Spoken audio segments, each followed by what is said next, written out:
Coming up on this edition of VCU InSight. The university gears up for this year's March Madness. An old VCU tradition gets a new facelift.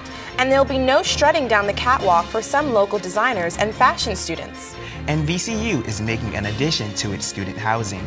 Those stories and much more. VCU InSight starts right now.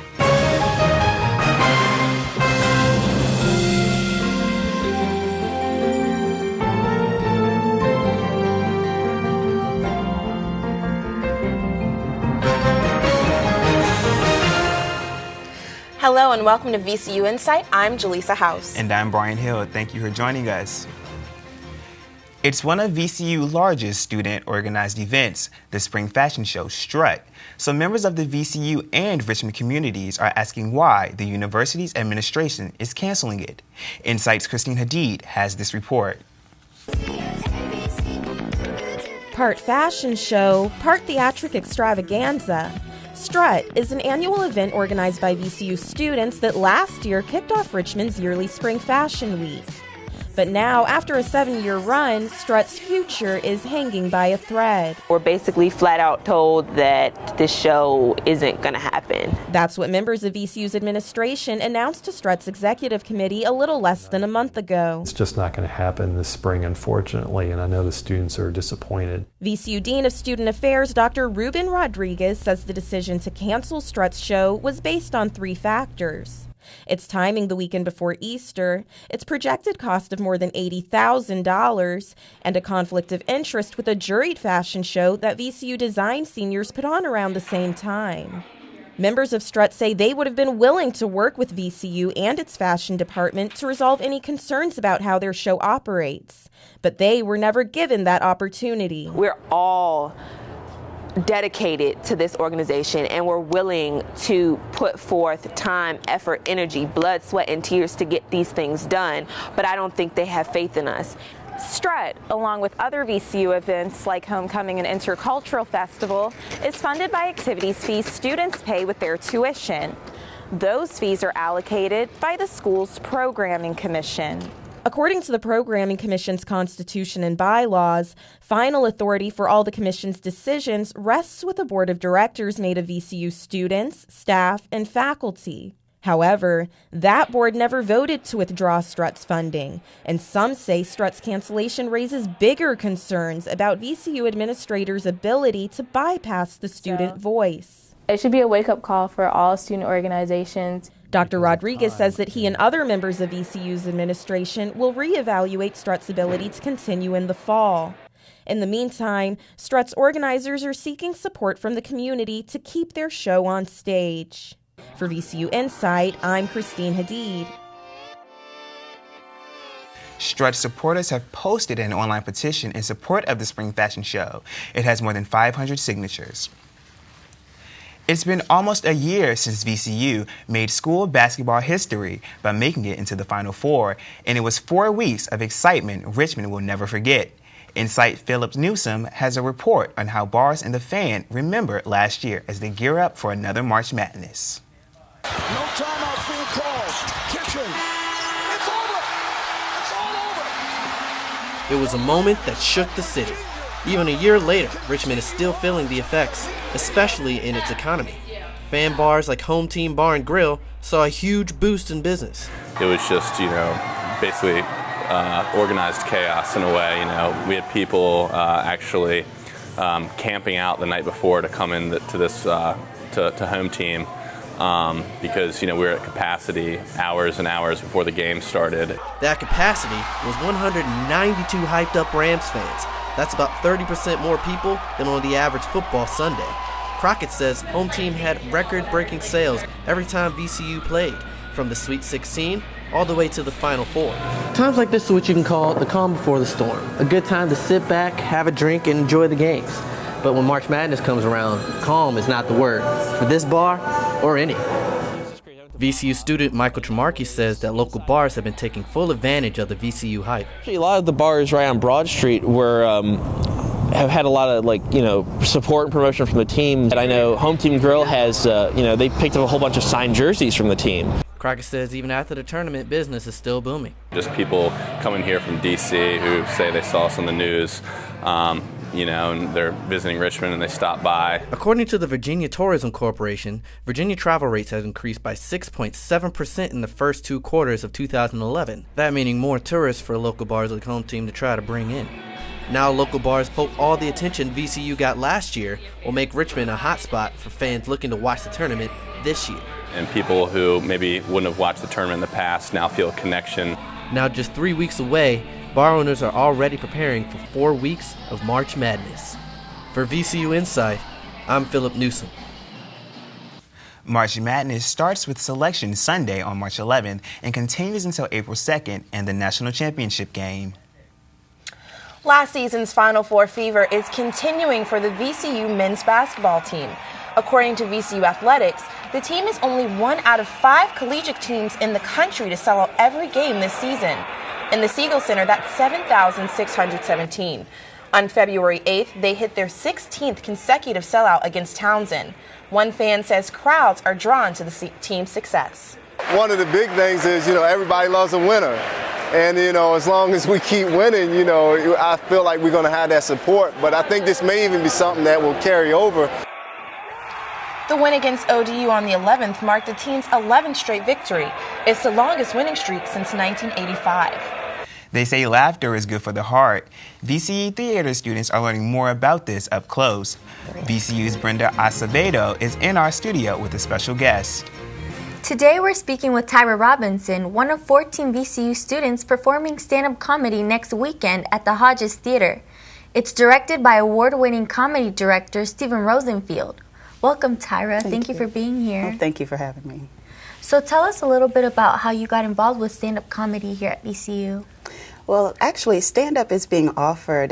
They've had classes in the past, but this is the first time that we're actually having a full-fledged show, a weekend of it, on our main stage. So we're really, really excited about that.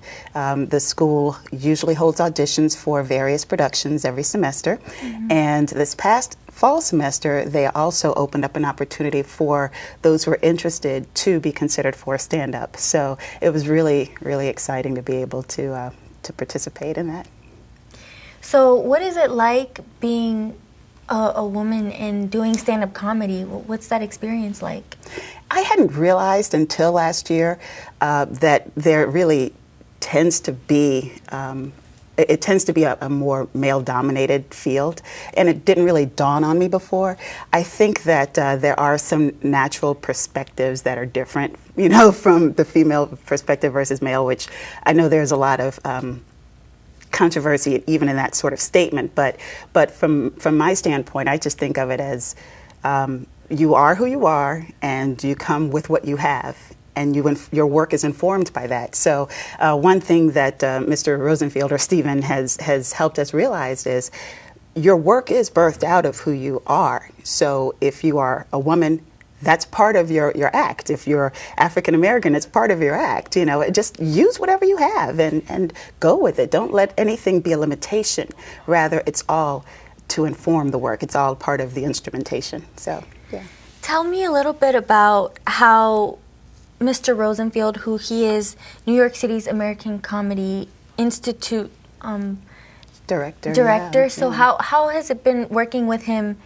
But aside from being a director, what's he like as a person and a teacher, and how has he helped you teach? He's absolutely amazing. This is a very, very talented man, and for someone to be so expert in his field, to get a sense of that personal touch from him, it totally blew me away. A lot of times I expect people who are, and I think a lot of us might think this way, people who are top-notch in their field, you might feel a little intimidated or have all these expectations of I don't know, maybe head tripping or whatnot. But no, he's remarkably down to earth. He's very warm in his approach, and he doesn't beat you up with his knowledge. If I know the first night that I performed in class was atrocious.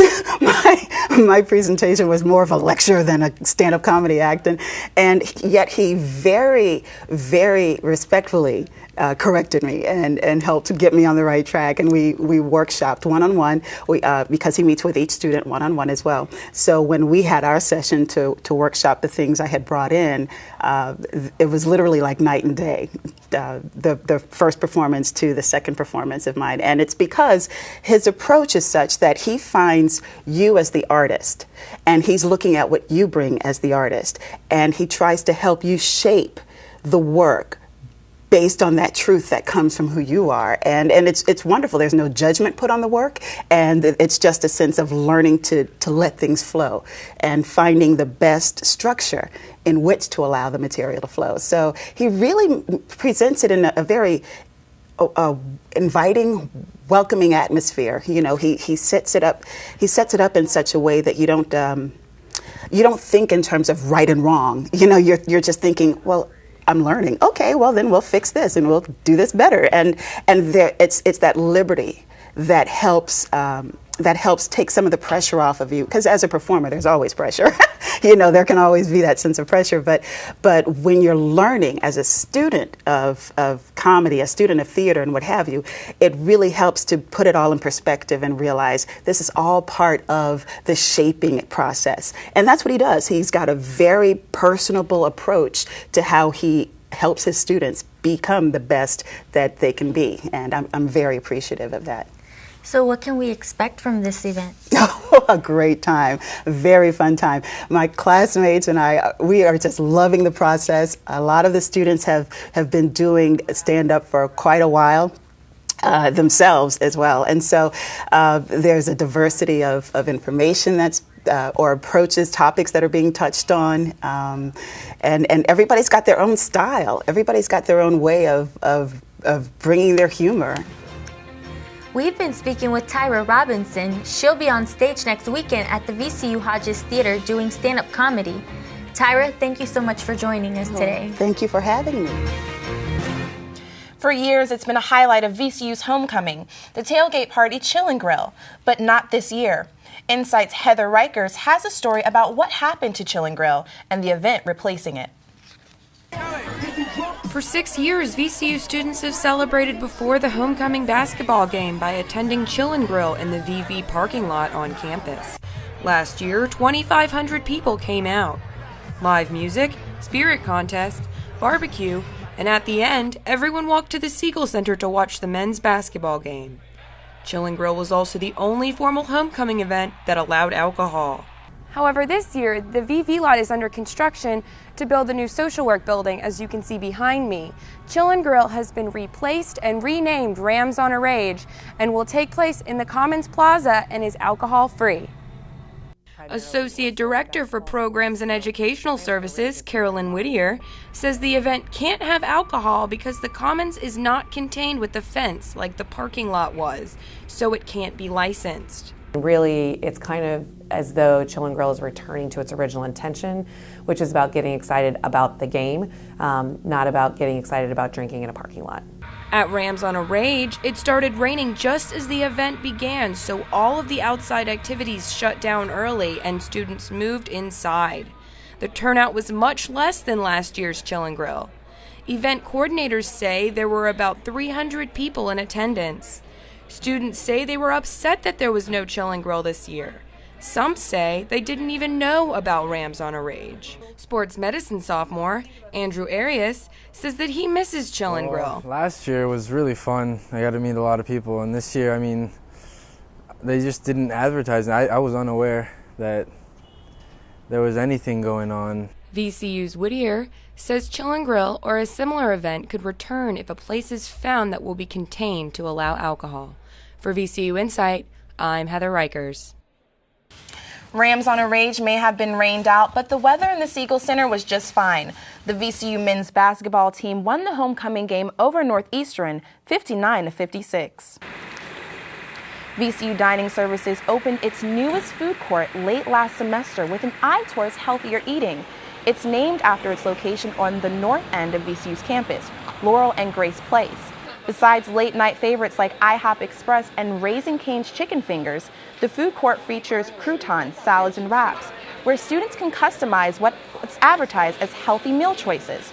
Dining officials say students are really responding. Absolutely, overwhelmingly amazing. The use of croutons has surprised us. We really didn't expect it to be as popular as it is. Crouton seems to be popular with students so far. VCU Dining Services estimates the restaurant serves nearly 3,800 meals each week. VCU is known for its top-rated art programs and winning basketball team. Now they can add poetry to the list. Members of the VCU Poetry Troupe, Slam Nawaddle, showcased their award-winning performances at this year's first Ram Slam Poetry Series at the Schaefer Street Playhouse in early February. The open mic poetry night was held throughout the semester and open to all students. VCU's team ranked first in the recent regional poetry competition at Virginia Tech. They'll advance to the College Union Poetry Slam Invitational in California this spring. Members of the Slam Nawaddle say this is more than they could ever imagine.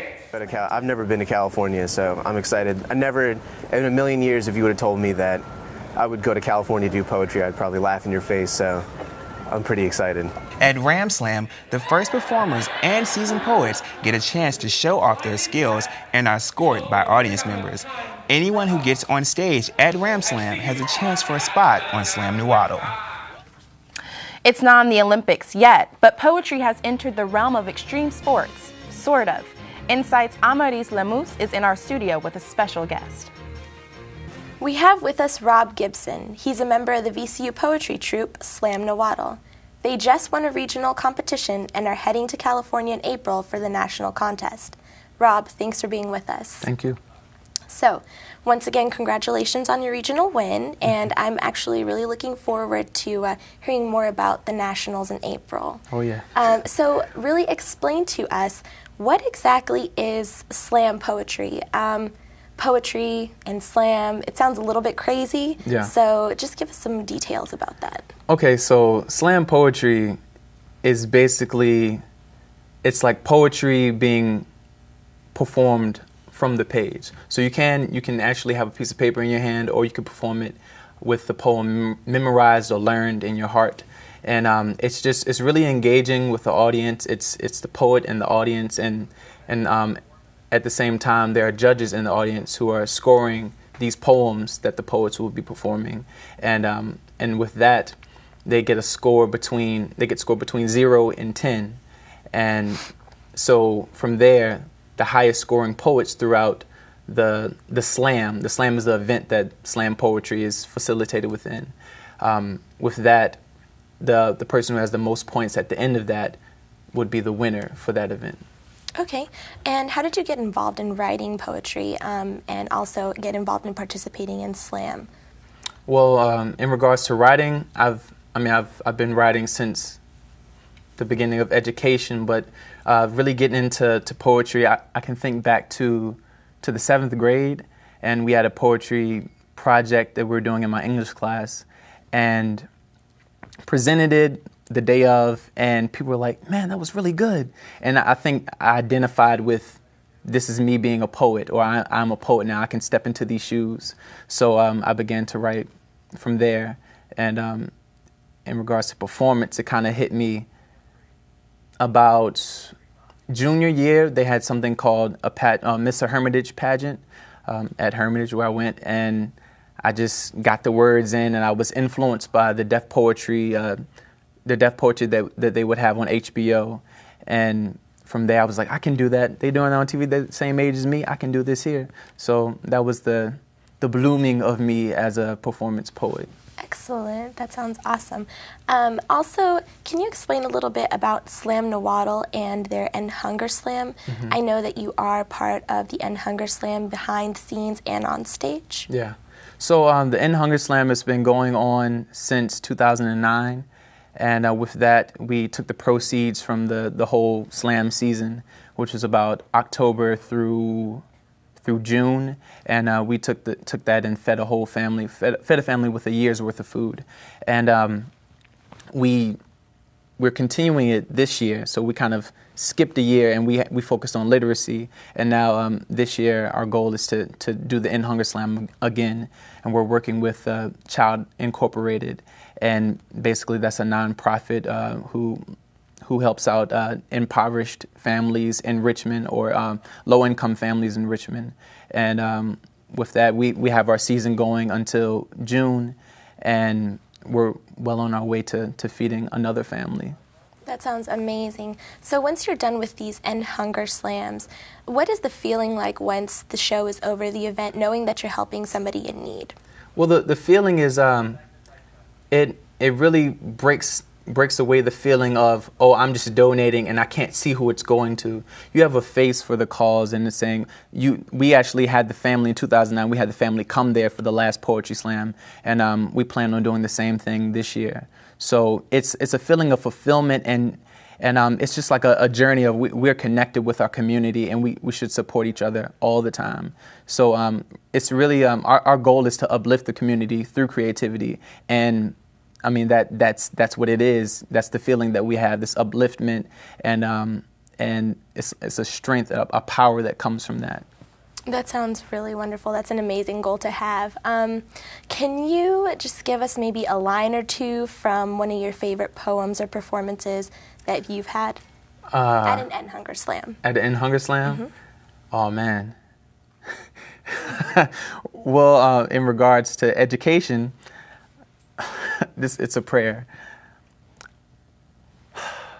Lord, forgive us our student loan debts, as we forgive our creditors, and lead us not into high-priced higher education, but deliver us from big banks that bind our generation. Amen. Thank you. Thank you so much. Thank you for having me. Rob Gibson is a VCU senior and member of the award-winning poetry troupe Slam the Waddle. Thanks again for stopping by. Now here's a look at some events going on around Richmond. Disney comes to Richmond with The Lion King at the Landmark Theater through March 11th. Tickets start at $25. In honor of Black History Month, the Library of Virginia is hosting the 2012 African American Trailblazers program and reception on February 23rd at 6 p.m. Admission is free, but reservations are required.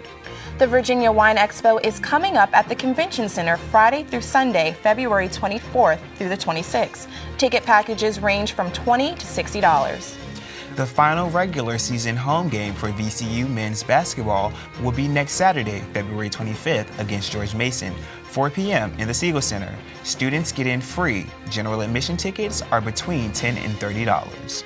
The Richmond Symphony's Altria Masterworks series continues next Saturday and Sunday, February 25th and 26th, with a performance of Beethoven's Symphony No. 7. Tickets start around $30. And finally, the 36th annual Richmond Home and Garden Show is coming up at the Richmond Raceway Complex on March 2nd from 12 p.m. to 8 p.m. Adult tickets are $9.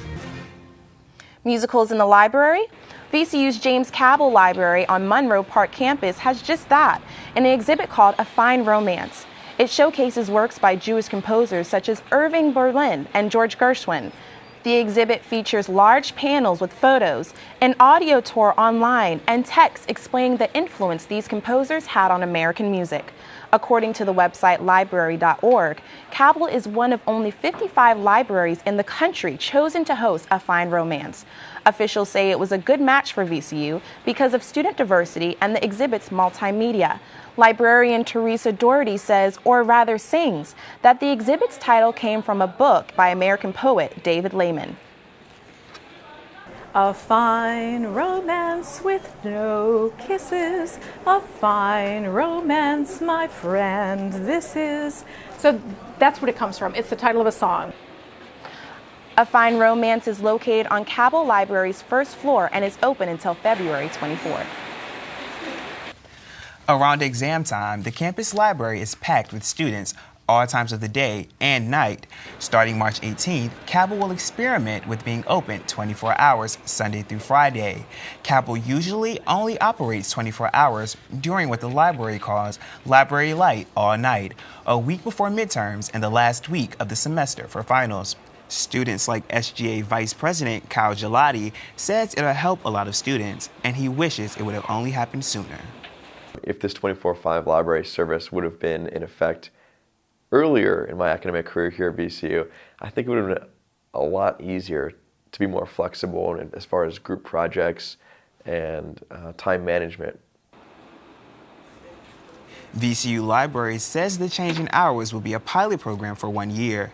If students are taking advantage of the new hours, it could become a permanent change. And what goes better with late-night cramming than coffee? SGA's Gelati says the library's first floor Starbucks won't change their hours right away, but they'll keep an eye on the pilot program. They're typically open until 2 a.m. during the week. And finally tonight, students and staff are used to hearing construction on VCU's campus. One of the latest projects, a new dorm where students connect with both campus and the community. InSight's Ashley Chapman reports. VCU held on to its title this year as the largest four-year university in Virginia. With enrollment well over 30,000, the need for more housing became apparent. Cassandra Hensley, a 2011 VCU graduate, lived in the Gladding Residence Center dorm freshman year. She applied for on-campus housing for her sophomore year, but didn't get in, forcing her to move off campus. The move added extra expenses, and Hensley had trouble adjusting to life off campus. And I felt really disconnected from student life. I wish I had more options. More options are on the way, with a new 5-story dorm called West Grace South Apartments now under construction. The new dorm will provide housing for sophomores and give more students the chance to stay on campus. It is located on Grace Street and Schaefer Street, just minutes from Monroe Park campus. Construction is slated to be finished in July, and move-in will be in the fall. The first 148 students will live on the first and second floors of the dorm. The ground floor will also include over 6,000 square feet of program classrooms, study lounges, and office spaces. The apartment-style units with washers, dryers, and kitchens hold 4 students per unit. Single and double room options are available, and there is access to parking. All residents will participate in a new living learning program called Aspire that's dedicated to community service.